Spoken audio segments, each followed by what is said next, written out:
how you doing, everybody? Welcome to Step Into the Story. I'm Barbara Wallace. This is my buddy, Donna Jones-Allward. How you doing, Donna? Hello. I'm very well. I'm very well. Anything happening this week? Yes. Also, you may hear a screaming baby in the background. That's okay. He's just hungry. And it's not my job. Yeah, I have a book release coming out on Friday, the ebook and audio of When the World Fell Silent. It's coming out. Not just a book release, your historical fiction debut. Yeah. Yeah. And it's so that's happening, and paperback follows shortly after, August 1st or August 6th if you're in Canada. So that's happening this week. So I'm plenty busy with that. But also not just a big week for me. It's a big week for you. So what's going on in your world this week? I turned 60 yesterday. Yes, you did. Yes, you did. And I'm happily celebrating the fact that I don't look 60. And funny story about that. So 2 years ago, when I had my 58th birthday, Andrew, my son, called me at 5:30 in the morning, and he was in Kuwait at the time. So I was thinking, oh, that's so sweet. He called me to get me first thing in the morning. And his first words out of his mouth were, "Don't panic. I'm being med-decked." Right. And so it wasn't until like the end of the day when he tore his pectoral. He was in Rheinstein or in Germany. And he goes, "Oh, it's your birthday. That's probably why you thought I called this morning." So yesterday he called me at 5:30 in the morning and goes, "Don't panic. It's your birthday." Yeah. I said, "I hate you." And he started laughing. He's like, "Nah, I'm just up with it." So. Well, at least he wasn't being medevaced anywhere. No, he was. I go, "You read this week?" And he goes, No, this week I'm healthy. Nice. So yeah, big week for both of us. Big week for both of us. We have more about your release coming up at the end of the show, which is we have some stuff to people. But yeah, because this is not the All About Donna show. Well, no, that's next month. But we are going to do this month's title, which is The Queen's Faithful Companion by Eliza Knight. Wrote this up. We love Eliza. She is one of our favorites. One, because we like her books. And I think we've read most of her books, most of her historical fiction. But two, she's just a really nice person. We've had her on as a guest. We like her as a person. She's one of our favorite people. Yes. So we were excited. She told us about this book last year. I've been excited about it. If you were to think of books, if I was thinking about this in terms of food, if last month's book, Wandering Stars, was broccoli, okay? Which is, you're laughing, but if it was broccoli, then this month's The Queen's Faithful Companion is candy corn. Lovely, delicious candy corn, which, if anyone's watched Elf knows, is one of the 4 food groups. So, and I ate a bunch of it this morning. I love candy corn. So I loved this book. Yeah. And so when I call it that, it's not an insult. I loved it. Yeah. And what else? You said something else in your notes, which I want you to confess. I said it made my royalist heart. It warmed my royalist soul. And I said that meanwhile, my Revolutionary War ancestors are rolling in their grave. Yeah. You're not really supposed to like the Queen. But I love that in your notes. I was like, yeah. And honestly, like today I saw a story about the Princess of Wales being at Wimbledon and everything. And I thought of you because, it was a big royalist moment. So I knew all about it. Watched the standing ovation that she got, everything. Mm-hmm. I figured you had. So I'm going to leave the candy corn because I'll eat it, but it's not a fave. And I love broccoli. But if we leave food references aside, I did think this book was very sweet, very heartwarming, and at times really poignant. So, for example, when the king dies, and that's not a spoiler, we all know that happened, there are a number of emotional scenes. And there are many others too, and not just from Elizabeth's point of view, but from Hannah's, we'll get to her shortly. Yeah. Yeah. One of the things I thought why the book worked on such an emotional level is because we can all understand the bond between an owner and a pet. I mean, I love my pets. I had a dog who was part King Charles, part Spaniel, and I adored Chucky. It was the best dog ever. You had a dog. You loved him. There was something very special about your pets. Yeah. And it's really well documented that Queen Elizabeth loved her corgis. Everyone knows it. Yeah. The corgi parade, when they still have the corgi party, I think on the I love that scene too, the birthday party. And when she died, they had a corgi parade in her honor. Mm-hmm. And people, but I didn't know how much she doted on them, like to the point where they had their own room, they had their own personal chef.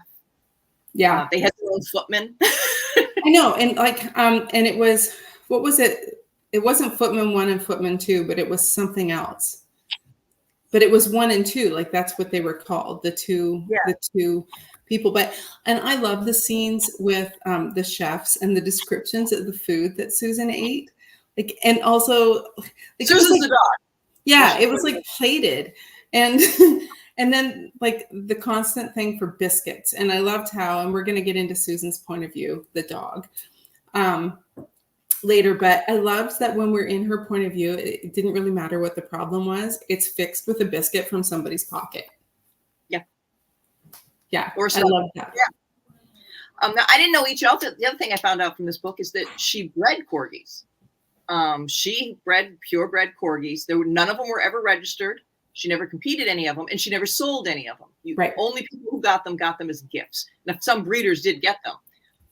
Right. But what I really liked about it is the dog's not a prop. It's not a bio of Elizabeth that mentions a lot of dogs. The dog played a very key role in her life. Yeah. More than I ever realized how important that dog was to her. And, she relied on her for comfort. And, like, I never thought about it, but he's mentioned it's the last link to her father. And the dog witnessed a lot of major events. Yeah. And I think that by focusing on her love for the dog and doing this book where it was about Elizabeth and her dog and her comfort, she really humanized the Queen in a way that a lot of biographies don't. Yeah. Fictional biographies. It wasn't just telling events. We really felt the emotion. And, I didn't even realize that, sometimes Susan traveled with them. Yeah. It wasn't just going from like Windsor to Buckingham Palace or Sandringham or wherever. It like they actually took her on major trips. They took her on her own. Yeah, like I was floored. And I think by focusing on this area of the Queen's life, like her love for Susan, and I think it showed a softer side for her than we see in other books or programs. Like, we know that the Queen was a stickler for protocol, but we see in this and that she also loved a good laugh. And we've seen it occasionally, in media and stuff over the years, and heard it from others in the family or acquaintances or whatever, like that she had a really great sense of humor. And sometimes we forget that, but we got to see that side in this book. Well, and you mentioned protocol, and I think that she did a great job of Elizabeth in this book is only for 15 years. So it's before Charles is still a young child when at the end of the book and all that. But you really see she sets the decisions and things that you knew she's going to make later in life. Like, you see why protocol was so important to her, and why she never showed emotion in public, and like that was drilled into her. And you saw some of the things like the anger that she had towards her uncle when he abdicated and right. And it really did kind of, I thought it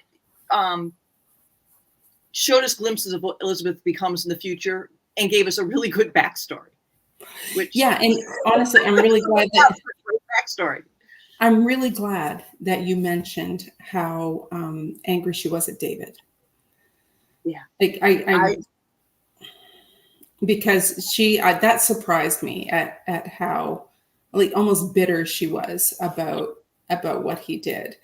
And it does, I mean, that attitude informs a lot. Like, we can see that in other things that happen throughout her lifetime in other relationships. I've heard before that she often blamed the abdication for her father's death, because her father never wanted to be king, and he became king and had to deal with the war. and that she blamed the abdication for the fact that her father had to do that stress, which meant he smoked more, he drank more, all the things that led to his death. And but I didn't realize how bitter she was. But apparently she adored her father and thought that she'd been robbed of years and of her own years because the guy abdicated. It was very interesting. Because in here, like when you look at her relationship with Philip, I mean, they both marry under the assumption that they're going to have many years together before she has to assume the throne. And that's just not the way. That's not the way it ended up. And she does mention how it's particularly hard on Philip because his naval career was really important to him. So yeah, I came up with this book, and I know it was fiction, and that these were her fictional versions of them. But I did come away with a little more respect for Philip and all he had to give up. Yeah, I know a lot of it, and that stuff she didn't make up. So yeah, and I mean, I'm sure that's documented somewhere, and so it's I really enjoyed that part of it a lot. But let's get into the mechanics of the story just a little bit by talking about other characters and points of view. Okay. So first of all, let's tackle Susan. So I was worried that writing a point of view character from a dog's point of view would be too, and the word I came up with was hokey, but I don't think that's the word I wanted. Maybe, as the Brits would say, it was a little twee. But it actually worked for me, which surprised me. And I really felt that Susan's sections were fairly short. They were filled with her loyalty for Elizabeth and how much she loved Elizabeth. There was lots of concern for the king, but she was also really doggy-ish. Yes. Like, I felt like Eliza nailed a corgi personality with lots of sass, but really adorable and fun. One of my favorite sections, though, and this was actually, if you can be poignant from a dog's point of view, was how Susan smelled that the king was really unwell and how concerned she was for him. And I was just like, oh, we know what's coming. And it's like Susan knows before anybody else. And they say dogs can't smell cancer. Yeah. Yeah. So what did you think about the dog's point of view? I admit I was worried that it would be cutesy. But I have read it in other stories. Christopher Moore did it in one of his books, and I can't remember which one. Oh, might have been The Island of the Blue Nun or something. And when it's done well, it can be really memorable. And I think Eliza did a really good job, like you said, of capturing the personality, because her scene, some of the lines in it, Elizabeth couldn't really have a lot of personality because she's Elizabeth. She had personality, but she couldn't be saying funny off the top of her head type of things. Whereas Susan could. And some of the lines that Susan, they brought humor into the book. I guess that's what I'm saying with better. Out of the lines I loved there was two. It was one when the king called everyone together to make an announcement, and Susan assumes it's because they're getting biscuits. And then the whole time, why isn't he getting me the biscuit? Why aren't we getting biscuits? Why are the other biscuits time? And then later when she talks about Elizabeth, who's actually called Lilibet the whole time through. Yeah, a little bit. Yeah. Says she does paperwork, stacks papers. She does a lot of time of stacking papers, and every once in a while she talks into this big shiny black thing, and the dog says, I barked at it, but nothing happened. So I think she really does have to break up the monotony of putting the stacks of paper together. Like it's like clear the dog doesn't know what's going on. Yeah. But the dog's job is to make Elizabeth smile. But but emotionally the dog is very, they're very in tune, which. Oh yeah. And like you said before about people and their pets, like we were just talking about this last night. It's been over a year since we lost one of our cats, and I still miss him. Like, oh yeah, and I think I will miss him forever. And so, and because he always just seemed to know when I needed someone to be beside me, like. And so those scenes I found really, really touching and there are times too where Susan acts out because Lilibet is so busy and she's not getting enough attention. And so she starts acting out. And I think that's really funny. And I thought that was I thought it was interesting because the biting is factual. So Eliza tying it into the relationship, I thought was very, very clever and a very good explanation. I'm sorry about the tea, but I'm scratchy today, so I don't know if it's allergies or what. So I made tea before we taped. Story of Hannah, because she's the fictional character in this, and what she is kind of an amalgamation of several people, which I can respect. It's a lot easier than writing about 3 separate people to put it into one. But she's the keeper of the corgis, and I thought it balanced Elizabeth's story. Yeah. Because again, it reminded you that everyone takes pleasure in dogs. And that pets are the universal bond that, you can meet a stranger and you could become close to them because of the dogs. And Hannah and Elizabeth bonded because they both loved the dog. Yeah. I mean, they had a slight shared history before that because they were about the same age. And Elizabeth and Margaret had taken part in, some groups around that they all belonged to. But yeah, I adored Hannah. Also, you're right about, people bonding over pets or having that shared thing in common. I used to joke that in my neighborhood, I knew all the dogs' names, but I never remembered their owners. Like, people just love it. First. Yeah, so I love the shared history. I loved the subplot with Hannah and Forrest. Yep. And with their dogs, I was most invested in her story, I think. I really liked her. I liked how this wasn't what she planned when the war ended. She really wanted to leave and make her own way again. And she kind of fell into this job as, keeper of the corgis. And then how much it came to mean to her and her walks with Elizabeth. And, it just, and then starting her own family. So I really loved that character. I did too. I think really well done. And her cute little romance. And yeah. And then we also get to see Elizabeth's relationships to other members of her family. So clearly she adored her father. And, we're going to talk about Margaret in a minute, but her relationship with Philip, it's lovely. It's very romantic. It's very much more, and I'm going to be deliberately punny here, but it's more smooth sailing than we've seen in other depictions of their relationship. And I'm thinking of watching, like The Crown, for example. I never saw The Crown. I don't have that. Oh. I don't have Netflix. Sorry. Oh, well. I know. But I know but actually though, it was funny because she did pull some things up, like Elizabeth throwing the shoe at him. And it sounded like they had a passionate relationship. Yeah, and I think there was, with Philip having to give up a fair amount. And, she mentions in the book that, he doesn't get the title of king or even, he doesn't even get to use consort. He's the Duke of Edinburgh. Right, because he promised her father he wouldn't ever be consort.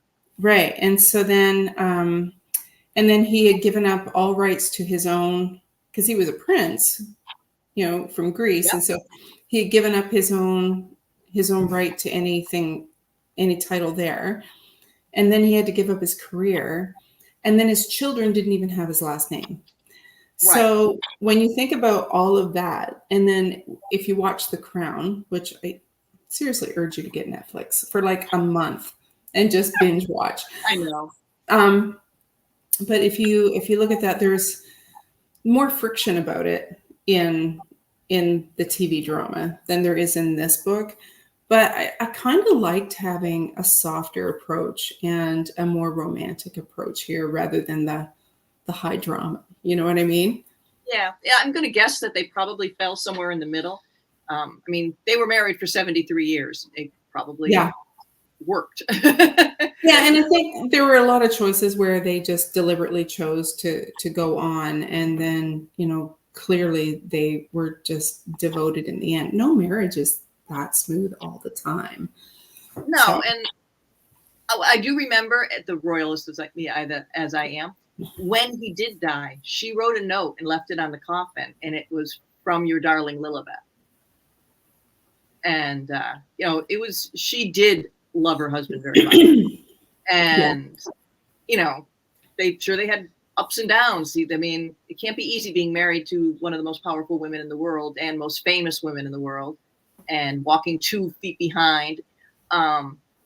But I did think that it was a lot of, and also you start, that's another set in the table thing. You see the friction between Philip and Charles referenced. yeah. And, you know, and she backs up my belief that Anne probably would have been a hell of a queen. But, and I did think it was very interesting. Do you remember the book, The Rose Code? Yes. I thought Eliza's Prince Philip was very similar to Kate Quinn's Prince Philip, the roguish kind of charismatic, handsome prince who wanted or as the kids say today, he had riz. But he wanted a family and a home, and that's what Elizabeth gave him. Yeah, and I mean, she did bring up Oslo as well, right? The woman he had been seeing and who worked at Bletchley. So that was pretty neat. And then she put a couple Easter eggs in. Yeah. You had also mentioned that there's some parallels between the Queen's early years and some of the stories today. Right. Yeah, you know, royalist that I am, I thought, especially, I was thinking a lot of Harry and Meghan when they were talking about Margaret and Peter Townsend, not of The Who, which for years I thought it was Peter Townsend of The Who. And I'm like, way to go, Margaret. But that, you know, she was faced with the same choice as Harry, which was, if you want to do it, you got to give up your titles, and you got to give up, you can keep your Royal Highness, but you're going to give up all the allowances and all this stuff. And that she turned it down. You know, she decided she wanted to stay getting all the benefits. But I thought of them. And then I thought again, when there was a lot of tabloid gossip about the Queen and Philip and their marital issues. And I was thinking about, like, well, they're having a field day now with William and Catherine when she got sick, and the rumors of his affairs, and, you know, that people, you know, every once in a while they're like, oh, he must be cheating on her or something. And so I was like, that stuff, it really, you could see how, like, stories just kept repeating themselves for generations. Yeah. And, you know, like, so I know I had mentioned The Crown before. You really need to watch it, Barb. How can you call yourself a royalist and not watch? Even Harry watched it. I know. So a lot of my royalist friends say to watch the first 2 seasons, and then kind of the later seasons they're iffy on. I agree. Actually, the first 2 seasons are the best. But I have royalist friends. The book. So this book paints Elizabeth as far more sympathetic to Margaret and Peter's relationship than The Crown does. And I got the sense in this book that you know, that Elizabeth wanted it to succeed, if that's what Catherine, that's what Margaret really wanted, and that, you know, she would do what she could to take steps to allow that to happen, though not without consequences. But that she was somewhat supportive of it. And if you watch The Crown, it's a slightly different take on it, where, you know, there was a lot of friction between Margaret and Elizabeth over it. And so it's kind of interesting to see both sides.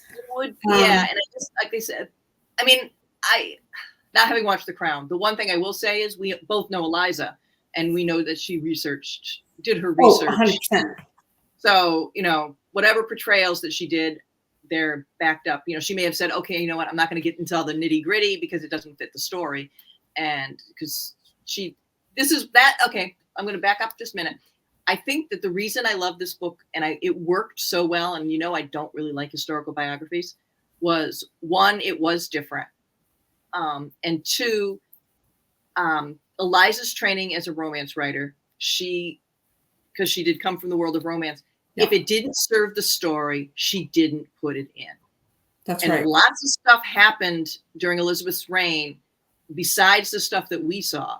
And she kept it a narrow focus on the relationship with Susan. And it was a lovely story about a woman and her dog and her trainer and how they all bonded over the love of corgis. And that all these things happened, but it was about, she kept it on the story. So maybe there was a lot more friction, but Eliza's writer brain was, that's not really adding anything. So out it goes. No. And you know what? It's one of those things where I felt like she used the things that we know about Elizabeth. I mean, there's not a whole lot that we didn't know happened, right? Not a lot of big surprises. We know she marries Philip. We know the king dies. We know she has a coronation. You know what I mean? Like, and we know when Charles and Anne were born and whatnot. So, but I think she used that bit of celebrity to sort of reel us in. But that, you're right. That's not, the story was very human. Yes. Being about a dog. You know what I mean? It was way more about her humanity than any sort of drama. Yes. And when it finished, it ends on Susan's point of view. And it's very touching. It is. There's a lot of touching moments. Susan the dog was a very well-developed character. I know, which I just, again, how she did that and what I expected were, a really pleasant surprise. All right. So final verdict. Final verdict. Okay. I would say, again, I'll go back to my candy corn analogy. And yeah, and you do love your sweets. Right. I love candy corn. Okay. Just so you know, it's in the market now. I've already bought it back. And was singing happy birthday to me because it was my birthday and candy corn showed up. So this is exactly what you want if you're going to do a beach read. It's a book that's going to entertain you. It's a book where you're going to like the people and you're going to finish going, ah. Yeah, happy sigh at the end. Well, sort of a happy sigh at the end, but happy sigh, oh, that's sweet. And it's exactly what a summer read should be. Yeah. Especially if you're going to pair it off after we did Wandering Stars. I needed something like that. It was exactly what I needed, was something lighter and lovely. So 2 thumbs up, Eliza. Yeah. This actually might be my favorite of Eliza's books. I'm not critical, but hard on her in a couple of the others. And this one I think I adored the most. I think this one and the one about the Mitfords. Yes, love the Mitfords. I think are my favorites. Yes, I have to agree with you. Yeah, so going back to what I said in the beginning for my final verdict, it's sweet but poignant. It's a really feel-good read, and I think that can be, especially with everything that's going on right now, seriously, just pick something because there's so much going on. This can be exactly what the doctor ordered if you need to just escape into something gentle and, like I said, feel good and just to de-stress for a little while. Exactly.